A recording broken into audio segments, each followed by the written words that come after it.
The principal of the orphanage led me to two guys who were holding hands. He said it was Sam and Mark, my new dads. I tried to look surprised, as if seeing them for the first time.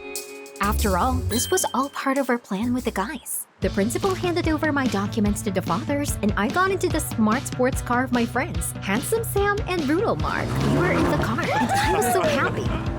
I broke out of the orphanage, and now I was free. Since childhood, I remembered only a strict schedule, the same uniform, and the most terrible thing, the minute-by-minute supervision of the teachers. How I dreamed of immersing myself in a life full of freedom, expensive things, and parties. But time passed, and I was still stuck in the orphanage. And when I was desperate, I met two guys on the internet, Mark and Sam. They have been best friends since childhood, even sharing a Facebook account. Mark was so bold, so brutal, but Sam was a handsome guy, every girl's dream. We texted for hours, and I could only envy their life, cool clubs, expensive clothes. And so, 2 weeks ago, when I was once again yelled at by the teachers, I called Mark and Sam in tears. I was saying I hated this place, and then Sam said he thought he had an idea. His lawyer friend would forge their marriage registration papers, and he and Mark would pretend to be a couple and adopt me. Then I would be able to leave the orphanage. And now our plan had succeeded. Now I was heading in a cool car straight to a new life. But then Mark braked abruptly. Have we arrived? Wow, what a house! It was a real castle with a pool on the roof. As soon as we were inside, Handsome Sam handed me a golden card. Are you sure this is for me? He added that it was an unlimited card. I started thinking, was it just like that? Although we were friends. I was going to run to the mall right now and buy everything there, but just as I was out in the yard, Mark yelled at me to be home for dinner. They wanted to talk to me. Come on, I'll make it. I didn't know where to look first in the store. There were so many cool things here. After shopping, I went to a restaurant and ordered the most expensive dishes. God, I've never eaten so good. I was so carried away that I didn't get home until late in the afternoon. I completely forgot about the dinner Mark was talking about. But Mark immediately complained that we were already late for the case. I stared at him in surprise. What kind of case was this? Oh yes, I remember something like that. Brutal Mark and Handsome Sam looked at each other maliciously. I didn't understand anything. Then Sam said coldly, "It's time for you to find out about our business." The tone made me feel creepy. The guys gathered around me and quietly said that they earned money from thefts. So that's where they got the money. Mark added that they had been in the business for a long time, and for new robberies, they needed someone small and agile, just like you. Handsome Sam said slowly. Was this a joke? But the guys fled with each other to tell me that I would have so much money that I could buy anything I wanted. I thought about it. I realized that I was in trouble and there was no way back. Or rather, there was, but it led to the orphanage. Then Handsome Sam chuckled. Look, you're thinking, you're not all that right. Yes, of course. I hated the rules with all my heart. Besides, who didn't want easy money? So guys, I'm in. At midnight, we got in the car. We're going to rob a jewelry store today, Handsome Sam said. Wow, this was really crazy. I played along with the guys and was just in shock from what was happening. And then Brutal Mark turned to me in a terrible bull mask. Handsome Sam handed me similar to it. He said it was their thing and it was necessary for conspiracy. I immediately pulled it over my head, and at that moment, I experienced a strange feeling, a sense of freedom. I liked that feeling. I didn't obey anyone, not even the law. We got out of the jewelry store, and I looked around in amazement. This was the coolest part of the city. They were just nuts. But Brutal Mark abruptly told me to focus. I needed to get inside the store and open the door for them from the inside. But how? Handsome Sam said they'd thought it all out. There was ventilation above the jewelry room. I would get into the room through it. That's it? You can be sure I can handle it. I kept getting into the taste. While the guys unscrewed the gate around the corner of the building, I looked at the window. What gorgeous diamonds. But Mark called out that everything was ready, and I went over to them. The ventilation system stank wildly. How gross. But I whispered to Sam that after the case, I could pick up any earrings. This was my dream. So, despite my disgust, I went inside anyway. I couldn't get enough air from the cramped space, and suddenly something furry ran down my arm. God, the rat! I flinched and touched a ventilation hatch underneath me. It opened and I immediately fell down. No! I managed to grab something and hung right over the shop floor. I looked down and I noticed red laser arm lines all over the room. God, if I brush against them, we're dead. I frantically looked around the room and noticed a nearby sofa for visitors. There were no rays there. I hoped I was strong enough. I swayed and jumped on it. Oh God. I was just like a real spy. Then I crawled past the lasers to the door and opened the lock. Bruno went to the alarm panel, entered some password, and the lasers in the hall went out. They were really pros. Then he shoved the bag into my hands and told me to go to the cash register to take out the money, and they would take care of the shop window. Wow, I opened the cash register and was finally overwhelmed by a wave of delight. Damn, I'm so cool, and now it's all ours. But then I looked up and saw that Mark had touched the shop window, and a second later, the alarm went off. It seems they then turned everything off. Let's get out! Mark shouted in exasperation. The euphoria and romance left me abruptly. I was just numb at the thought of being taken to prison. Sam grabbed me and dragged me to the car. We drove at full speed, and I still couldn't catch my breath. We were on the verge of going to jail. I couldn't sleep a wink all night. I needed to get out of here before I ended up in jail. I quickly began to pack my things in my backpack, and I would take that bag of money from the jewelry store. I almost died because of it.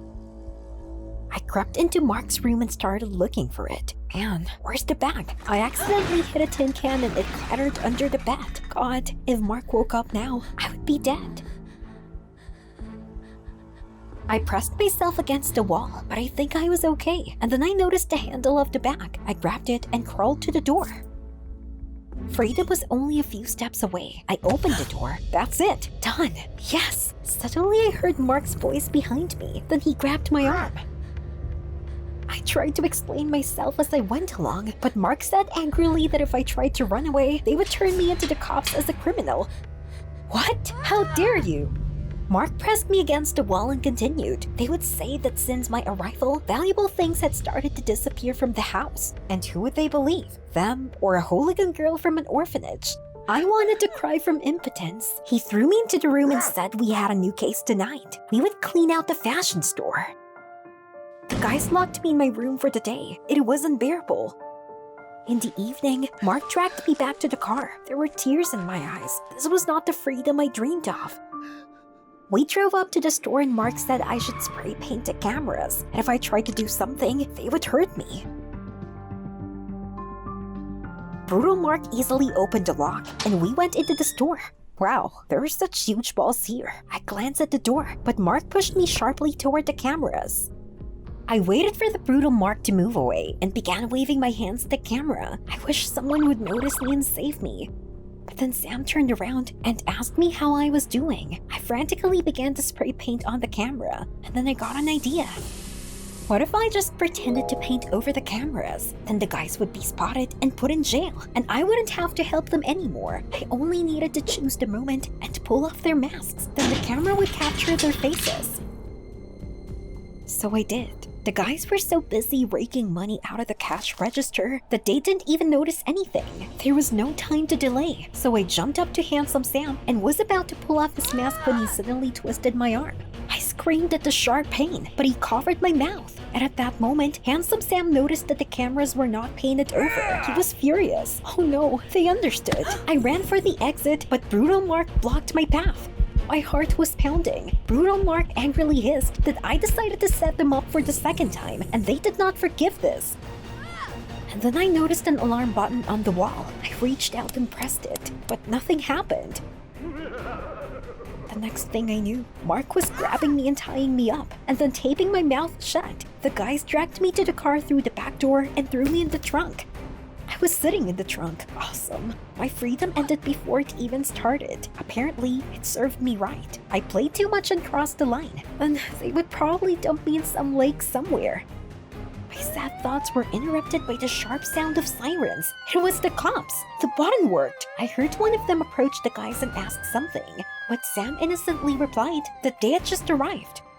I pounded on the trunk door as hard as I could, but no one heard me. Judging by the footsteps, the cops were already leaving. Heck, I braced myself and kicked the inside of the taillight.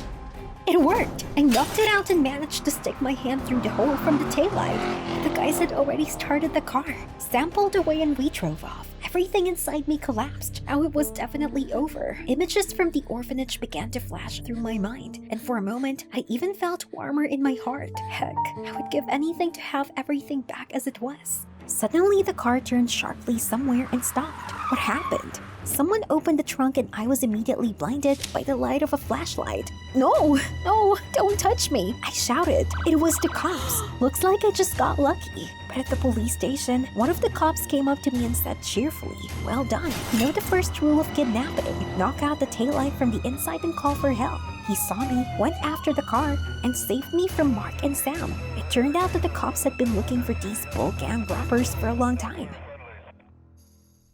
Then I burst into tears. Was this nightmare finally over? Was I really free? A week later, I came to the court to give evidence. I breathed a sigh of relief when I heard that Mark and Sam were going to jail. At the exit, the teacher from the orphanage was waiting for me. I was wildly happy to see her and rushed to hug her. She was extremely surprised by my behavior. You know, during this adventure, I realized that freedom was not fashion boutiques, earrings, and certainly not crimes. Being free means learning responsibility and appreciating what you already have. Think about it. This college canteen is mind-blowing. I filled a whole tray of food and turned to leave, but immediately bumped into someone. No way. Judy Harrison. She's the one who put my father in jail. The plates crashed to the floor. It all started that morning when my mom decided to drop me off for my first class at college. We were on our way and suddenly Dad's favorite song started playing. I was so sad that he wasn't with us right now. I offered to visit him, but Mom was against it, said that she hadn't forgiven him yet. Are you serious? There's nothing to forgive. Mom was always too hard on my father. Out of resentment, I stamped the car door and walked to college. I thought about how my mother often didn't understand me. My dad shared all my hobbies, including my love for technology. He's the only reason I got into this college.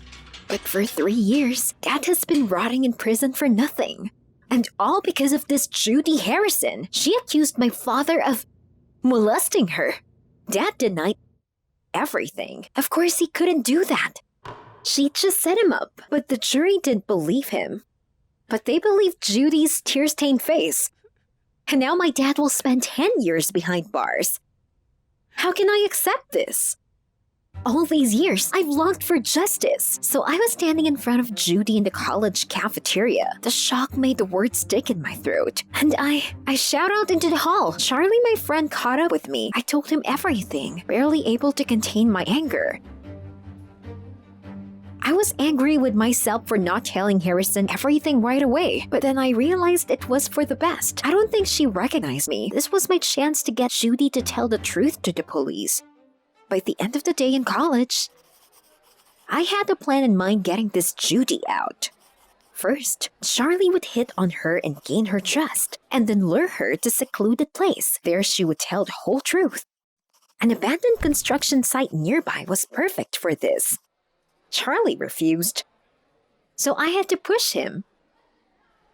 Well, his strict mother still didn't know how bikers stole his money, or whose cigarettes she found under the sofa.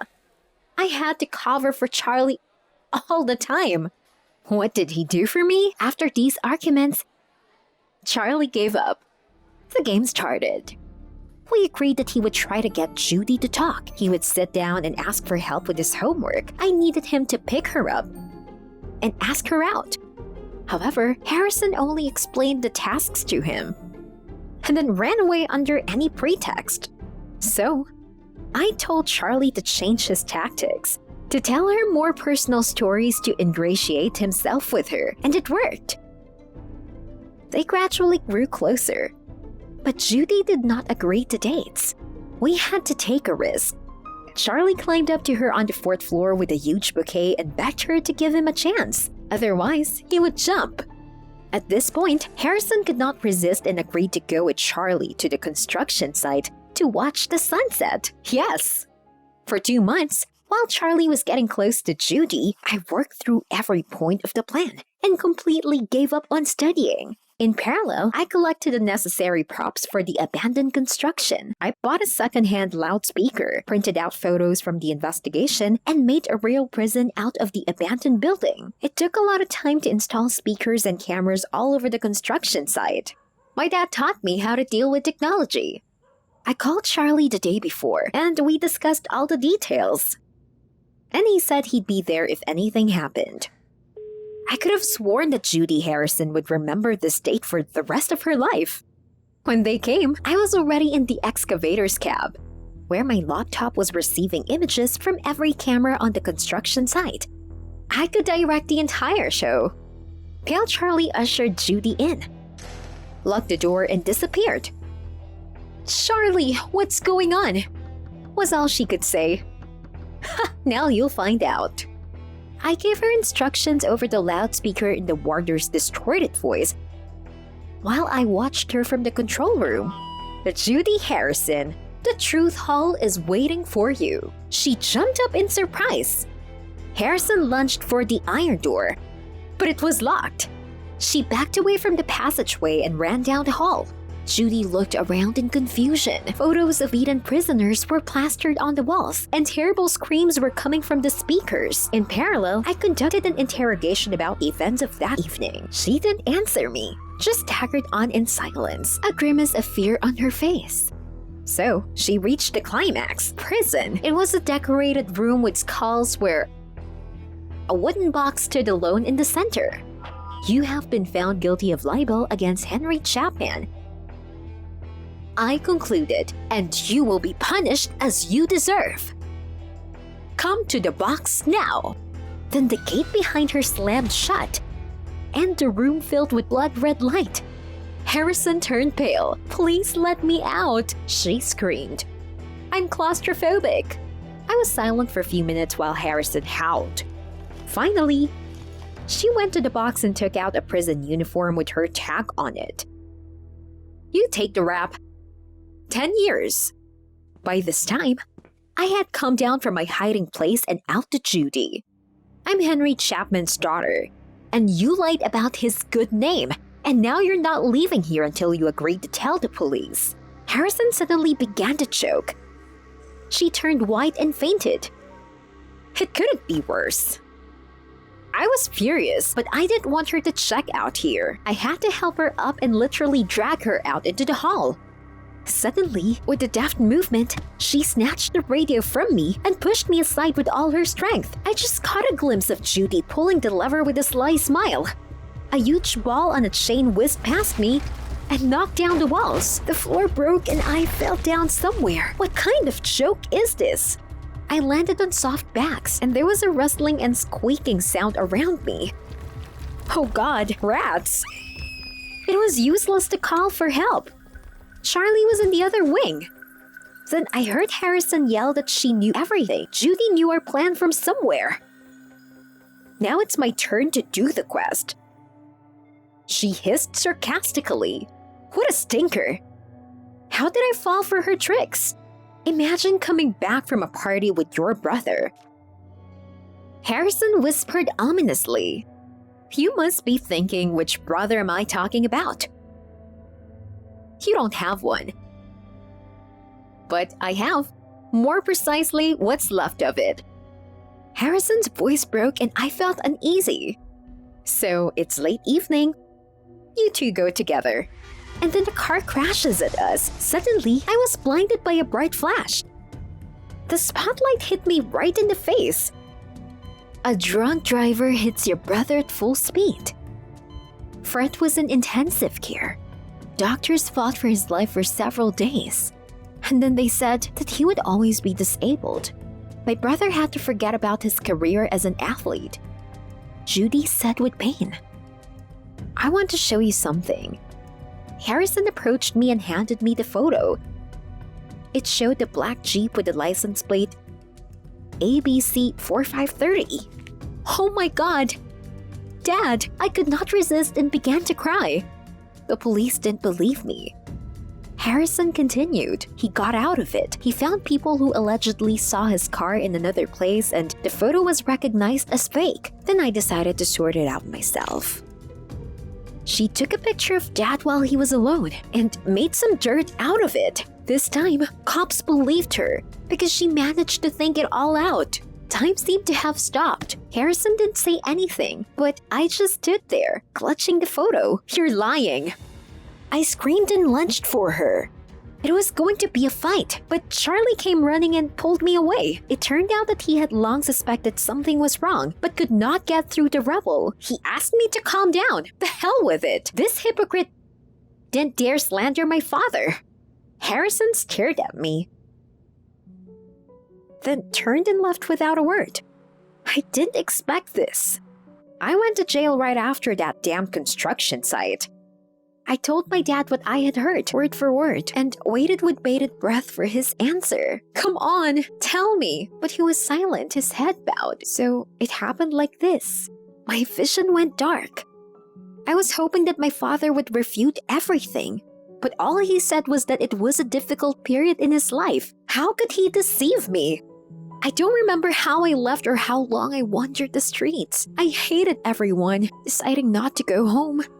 I went to the construction site and stayed there until nightfall. That's where she found me, Judy. She said she was just trying to get justice. Of course, I returned the favor. I felt sorry for her brother, but I didn't know how to help. After the conversation, we both felt better.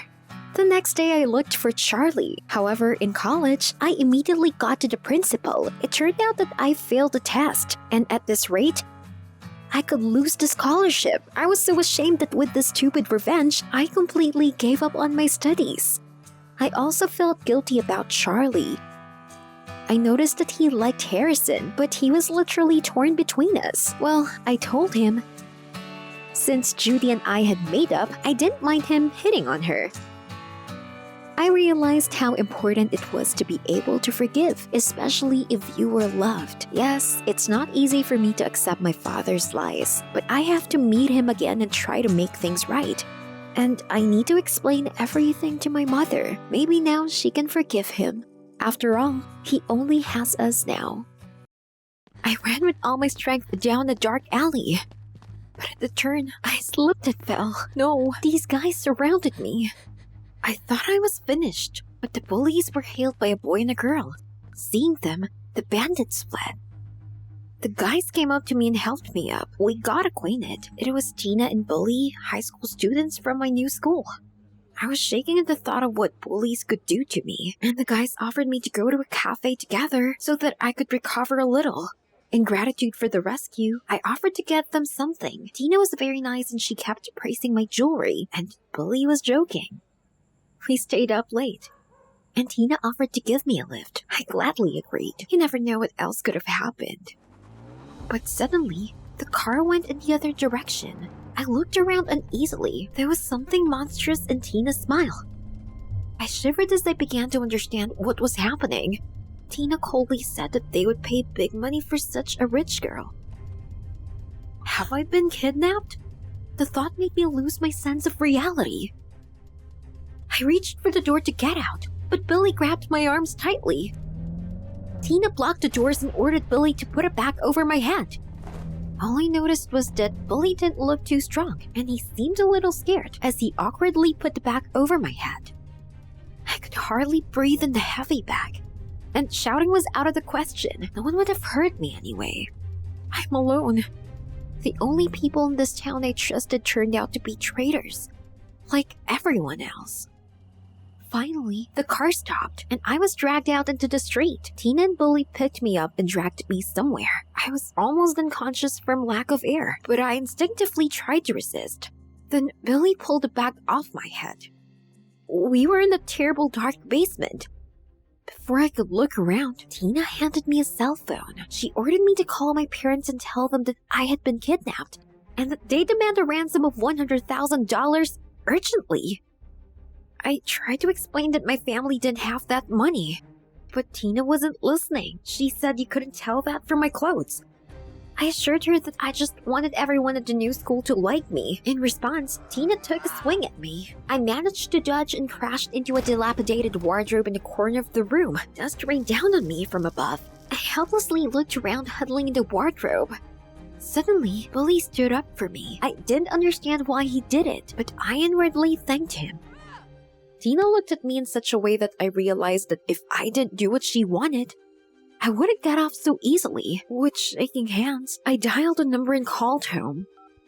Tina heard long beeps on the speakerphone, but no one picked up the phone. I was glad. I thought that now Tina would let me go. Tina snatched my smartphone out of my hands and took some photos of me, saying she was going to sell me on the darknet or get rid of me in a week. Get rid of me? No, please, Tina, don't. I begged her to let me go, but Tina ignored my requests. Then she and Billy left, leaving me alone in the dark. I had to calm down and think about my next moves. Billy looked weak-willed, but Tina? It's clear that she's ready for anything for the sake of her goal. I have to get out of here. But how? I looked around the basement. There were only a chair and a large closet. The window in the basement was too high and so small that I couldn't fit there. I wanted to search the basement, but I couldn't think straight. I decided I had to sleep and search the basement on the next day. I immediately fell asleep from exhaustion. I woke up to someone gently shaking my shoulder. It was Billy. I noticed bandages in his hands. He uneasily looked around and said, "Get up. Come on and get up." I asked Billy what he wanted, but he told me to keep quiet. Tina might hear us. Then I asked, why did Billy get involved with such a monster? Billy abruptly pulled away. I think I said the word monster too loudly. At that moment, we heard a voice behind us. Tina was standing on the stairs. She viciously said that we were such lovebirds, so we brought in this basement together. Tina took the keys from Billy and left, locking the door behind her. I felt sorry for Billy. He covered his face with his hands and quietly walked away to the wall. After a pause, he sadly said that he and Tina had a lot in common. What do you mean a lot? I owe her. She has enough clout friends to deal with me if anything happens. Billy replied. I said that he had to find the courage to stand up to monsters, even if they are close people. I know what I'm talking about. Then I stopped due to painful memories. But I said that if we managed to escape, we could escape under the witness protection program. Billy protested that the program wouldn't help and asked me to shut up. In the morning, we woke up to the noise of an engine on the street and saw through the window that Tina was leaving somewhere. That was her chance. I tried to persuade Billy to run away with me. I didn't know if he'd make up his mind or the fear of Tina would win out. He got up and went to a dilapidated wardrobe in the corner of the room and started moving it. I didn't know what was going on. "Come here," he said to me. I went over and saw that there was a narrow passage in the wall behind the wardrobe. Billy knew about it. The dusty passage was too thick to breathe, and cobwebs clung to the face. I heard a muffled squeak. Rats? He said he's been afraid of rats since he was a kid, but I persuaded him to go ahead. Just a little more and it will be over. Soon, we saw the light and got out to freedom. We had to find people and call for help as soon as possible. It was hard to run, but I felt incredibly happy. I finally had someone in my life that I could trust. And that was Billy. A gas station appeared in the distance. We approached the driver of the pickup truck that was there and told him that we were being held hostage and begged him to take us to the city. The driver didn't seem to really believe us. And then Tina's car drove past us. Heck. We ducked so Tina wouldn't see us. But to my horror, she saw us. She abruptly turned around the car and rushed in our direction. We pushed the driver away and jumped into the car, and I started the engine. The driver was shouting something after us, but I wasn't up to it. Tina was already catching up with us. I'd only driven once in my life, so I've been riding roughshod at speed. The steering wheel was constantly turning in my hands. Tina was already very close. There was a patrol on the road. Tina immediately turned to the side. I was so relieved that for the second time in my life, the police had saved me. It seemed like everything was over. At the police station, we agreed that Billy would write a statement and that we would meet at the train station in the evening. Before I left, I gave Billy my address, just in case. Now I had no doubt that Billy was on my side. At home, I hurriedly packed my suitcase. It's a good thing that I haven't had a chance to sort it out since I was brought here under the Witness Protection Program 6 months ago. I testified against my parents when I found out that the money we were living on was obtained from the sale of organs. It was terrible to realize that your closest people are monsters. After packing my suitcase, I was about to go down to the exit and suddenly, I heard a noise below. No one else had the keys. I carefully stopped into the hallway. My heart was loudly pounding in the silence. The silhouettes of 2 people appeared in the corridor. I froze. It was them. My parents, but they should be in jail. How did they find me? I backed away, but then someone grabbed me from behind. Tina! She pushed me toward the stairs and I almost lost my balance. But then I was caught by Billy. It was Billy. He looked at me and softly whispered, "I'm sorry. I could not. I owe Tina." "Billy, no, don't go. I beg you." My father came up to me. He slowly said that he had been looking for me for a long time. It's a good thing that my photos showed up on a darknet, and Tina agreed to help to catch me. Now it's time to punish the bad daughter. Braced myself for the worst. Then I noticed a small window at the end of the hallway. I gathered all my strength, pushed my parents away, ran down the hall, and jumped out the window. I rolled on the roof and fell into the bushes near the house. There was only one thought in my head. I will not give up. I ran even faster, leaving my parents, Billy and Tina, and the city far behind. I secretly opened a tattoo parlor in our garage and kept it from my dad cop. That day, I was flipping through our crime news feeds, waiting for another client. Wow, there's a maniac in the city. What an ugly face. At this point, the door creaked. I turned around and froze. Beard, earrings, everything was exactly as on the photo robot from the news. Wow, cool! My detective mind immediately went into the game. The man did not introduce himself but only extended to me his hand. There in the column were tattoos and crossed out women's names. Damn, why are they all crossed out? I had to cross out the last one. Lucy. My favorite name. It was my neighbor's name. The most beautiful girl in the world. I was in love with her for years.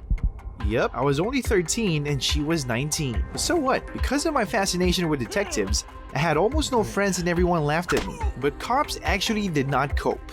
Here, there was a maniac in the city. I would catch him, and Lucy would want to date me right away. My hands shook a little under the stark gaze that the beard did. He asked me to finish as soon as possible. I was even more terrified from this calm intonation. He behaved like nothing happened. Final touch, and it's ready. I wanted to expose this freak and ask if the entire county police were looking for him. But someone went into the garage. I turned around. It was Lucy. But she didn't even look at me and headed to this man and called him Max. So, okay, now I knew his name. She hugged him, saying she missed him. And then she naughtily added, "You like hanging out with kids more than with me?" What? She's talking about me, isn't she? And then it came to me. She dated this Max guy. But why then did he just cross out her name? I was stunned. Lucy led him by the hand to the exit. Max said he needed to go into the store and that a surprise would await her in the evening. They left, and I was paralyzed by the thought that Max wanted to deal with Lucy. Looked like she was the next victim of a mad maniac. I discreetly followed Max. He headed to the sports store. Weird. I was walking between the rows trying to find him, and then I saw Max picking a baseball bat. Now I've got you. I took out the phone to get a photo proof, but the click of my camera was heard by the entire store. Max turned around too and moved quickly to the counter, which I hid behind. My heart was popping out of my chest. What happens if this Hulk finds out about me? But then Max was distracted by the seller. I rushed away and ran to Lucy's house. I'll save her and she'll know what I really am. And those people who laughed at me and my dad and the whole city too. But on the doorstep I slowed down. I thought I feared talking to her even more than I feared a mad maniac. Come on, you can do it, I said to myself and knocked. Lucy opened the door and immediately asked, "What do you need?" I blushed and babbled that her boyfriend was a maniac. Lucy laughed, stroked me on the cheek and said I was cute, but shouldn't meddle in people's lives. Lucy, you will change your mind when you see what your boyfriend was buying at the store. I got the phone out, but Lucy asked not to spoil the surprise and immediately slammed the door. I went home and saw the police car in the yard. My dad came back from duty. Unfortunately, I didn't have him as cool a cop as Sherlock Holmes, and I questioned whether I should tell him about Max, even more so than Dad would know about my underground tattoo parlor. But Lucy's life was at stake. I went up to my dad and told him everything. Surprisingly, he was cool about it, but said I needed to watch detective movies less. He also added that it was illegal to open a tattoo parlor at my age and that I should wrap things up with it. I knew so. He always forbid me everything. But after a little pause, he mysteriously added that he had already seen my album with tattoos and that I was talented with it, but only in drawing. An investigation should be handled by professionals. Afterwards, he promised that he would run this Max through the system tomorrow and flopped onto the couch watching TV. Suddenly, there was a roar of a motorcycle outside the window. I looked out and saw that it was Max's bike. He stopped by for Lucy, now took her somewhere. I need to catch up with him. I ran so hard that I was blacking out, constantly losing sight of them, but still I got it. The bike was parked outside an abandoned cafe, and sounds of bumps and screams were heard from the backyard. I grabbed a stick, walked around the cafe, and looked cautious from behind the corner. What's going on here? Max for some reason had his eyes blindfolded and he had already swung his bat. Oh no! And then I noticed a piñata, a ball toy stuffed with candy. Hold on a second. What does this all mean? At this point my dad called me. Max turned around on the sound of the ringing and oh damn, at 3 jumps he was nearby and grabbed me by the hood. I dangled stupidly over the ground until I fell. Max said he was going to take me home now. Max asked Lucy to wait for him at the lodge house. He forcefully put me on the bike and whispered ominously that I had prevented him from saying goodbye to Lucy forever. What? He does not even hide that he wants to finish her off. I need more evidence. And then I noticed Max's cell phone sticking out of his pocket. I gently tried to get it, when Max yelled for me to hold on tightly. We sharply slowed down at the intersection. I rolled off the bike, allegedly clinging to Max's jacket. A bruised elbow, but I still got his phone. We drove up to the house. Seeing my dad, I immediately ran to him. Dad, arrest him! He admitted that he would want to finish Lucy. But instead, my dad just locked me in the room and said I was under house arrest.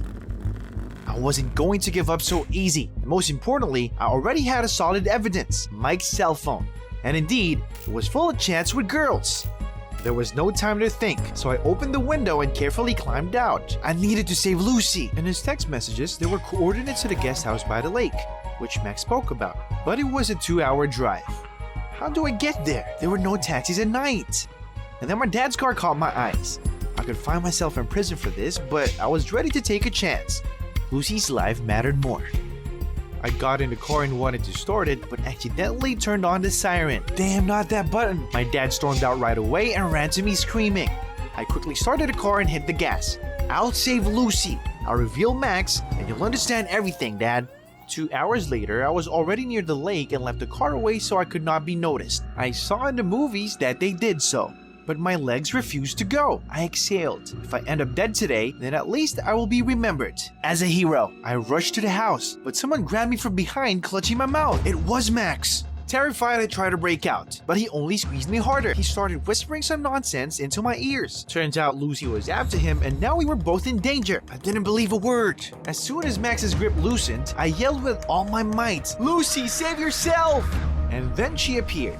Sloped hair, mad look, bat in hand. Go to the house, she told Max. And he, turning pale, went to the door. I was so glad she was alive, but Lucy hissed to me. Where did you come from, little brat? She grabbed my hand and dragged me inside the house. I didn't understand anything. Locking up Max, she dragged me into the next room. It was not possible to break out. Lucy held my hands tightly. Tying me to a chair, she, as insane, repeated that she was sure of Max's love and he decided to dump her. She wasted so much time, got rid of all his girlfriends, and she was about to dump her? That's it. Now he would pay for her suffering. So was Lucy a maniac?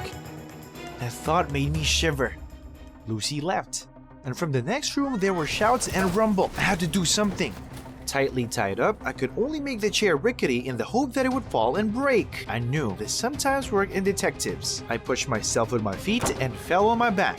The chair turned out to be strong. Tied to a chair, I still tried to approach the door. I hardly opened it with my foot and crawled into the room where Max was. I started hitting the door with my foot, and in the end, the tree cracked. Through the slit, I saw Lucy's enraged face. "Max, run!" I tried to scream, but Max didn't hear me. He was passed out. "Lucy, what did you do with him?" Lucy dramatically opened the door. "You already know too much, jerk." I squeezed my eyes shut in terror. Suddenly, there were sirens. Finally, police! Lucy tried to escape, but was quickly apprehended by police officers. My dad also walked among them. It was strange, but Dad looked so cool. Lucy was immediately detained, and Dad untied me and said I had just saved Max's life.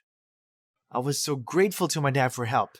But how did he find me? It turned out that all police cars were equipped with beacons, so it wasn't difficult.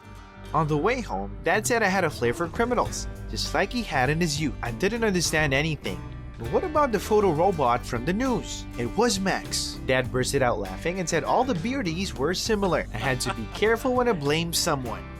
A couple weeks later, Dad caught the real maniac, and Lucy turned out to have done nothing of that to Max's girls. She only intimidated them by forcing them to break up with him. So soon I closed the tattoo parlor and immersed in the cases. I decided to only draw during my spare time, and for now, I am actively preparing for admission to the police academy. And one day Max came to my house. We hugged like old friends. After all, we'd been through so much together. And then he said he came for a new tattoo, and even though I didn't do it anymore, Max convinced me, saying that it was very important to him. I asked which name we would tattoo this time. Max replied briefly, "Yours." I was the only reason he still believed in people. I would never forget how I saved him, and girls dumped him all the time. He doesn't know anything. I told him Lucy was to blame for breaking up with the girls. Max was stunned. He said he had already practically lost faith in himself, but now he understood why all the girls dumped him. "Thank you, mates," Max uttered. Then I admitted to him that I was wrong too, when I mistook him for a maniac, and when I thought it was possible to catch criminals, as in movies. And now I decided to change my life. I enrolled in a police academy and attended class after school. After that, Max severely shook my hand. He told me that he believed that one day I would definitely be a real cop.